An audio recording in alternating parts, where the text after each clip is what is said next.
বাবা মানে হাজার বিকেল আমার ছেলেবেলা। আসলে মেয়েগুলা অনেক বেশি বাবা ভক্ত হয়, বাবার জন্য পাগল হয়ে থাকে।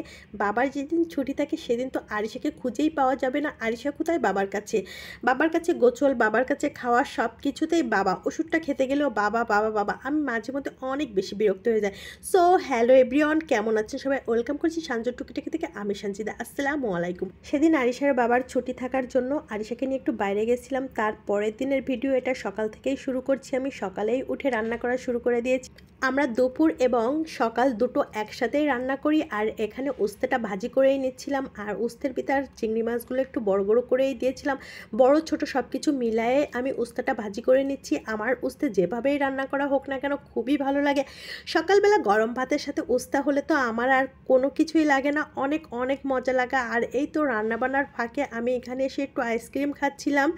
আর এই তো দেখতে পাচ্ছেন এখন আমি রান্না করছি দুপুরের জন্য কিছু মাছ রান্না করছিলাম। যেহেতু একেবারে বাসায় লোকজন কম, সেহেতু অল্প কিছু মাছ নিয়েছি। মাছটা একেবারে সব দিন খেতে ইচ্ছা করে না, তারপরেও তো না রান্না করলে হবে না।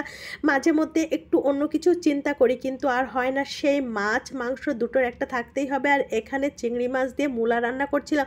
চিংড়ি মাছ দিয়ে মূলা রান্না আমার অনেক বেশি পছন্দ। অনেকেই মূলাটা খেতে চায় না গন্ধের জন্য, অনেকেই আছে আবার মূলা দেখলে নাক সিটকায়, কিন্তু আমার তো ভীষণ ভালো লাগে মূলা খেতে। কার কার আমার মতো মূলা খেতে ভালো লাগে অবশ্যই কমেন্টসের মাধ্যমে জানাবেন। আর আমি দুপুরে খাওয়া দাওয়ার পরে আরিশাকে নিয়ে চলে এসেছি একটু ছাদে যাব, যেহেতু কাপড় চোপড় সব ছাদে রয়েছে, আবার একটু মরিচও ছাদে দিয়েছি। তাই আরিশাকে বলছিলাম, আরিশা চলো তুমি।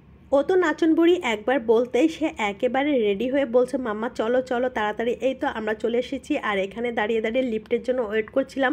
আর আরিশা এখান থেকে নিচের দৃশ্যগুলো দেখছিল আর আমাকে বলছিল মা আমরা দেখো কত উপরে উঠছি। অনেক মিষ্টি মিষ্টি করে কথা বলছিল। আর এই তো আমরা চলে এসেছি ছাদে এসে ওর একটা আপুনিকে পেয়েছে। আপুনিকে পাওয়ার পরে সে অনেক বেশি এক্সাইটেড। দুজনে অনেক বেশি খেলাধুলা করছে, অনেক এনজয় করছে, মজা করছে। আর হেলিকপ্টারগুলো যাচ্ছিল, দুজনে মিলে বারবার টাটা করছিল। আর এই তো আমার মরিচগুলো আমি তুলে নিচ্ছি, কিন্তু হঠাৎ করে আমার কাপড়গুলো একবারে ভিজে যাওয়ার মতো অবস্থা। আমি যদি দৌড়িয়ে না আসতাম তাহলে আমার কাপড়গুলো আজ সবই ভিজে যেত। বৃষ্টি শুরু হয়েছে দেখতেই পারলেন। আর এখানে ছিল সন্ধ্যার সময় বাসায় এসে দেখি কিছু ফ্রুটস এনেছে। আর সেই ফ্রুটসগুলো আমি ধুয়ে তারপর ফ্রিজে রাখবো, এর জন্য এখানে সবগুলো ফ্রুটস ধুয়ে আমি একটু পানি ঝরা দিয়ে রাখছিলাম। তো আপনারা যারা আমার ভিডিওটা দেখেন, হাম্বল রিকোয়েস্ট রইল একটা করে হলেও একটা রিয়াক্ট কিংবা একটা কমেন্ট করে আমাকে ভালোবাসা দিয়ে যাবেন।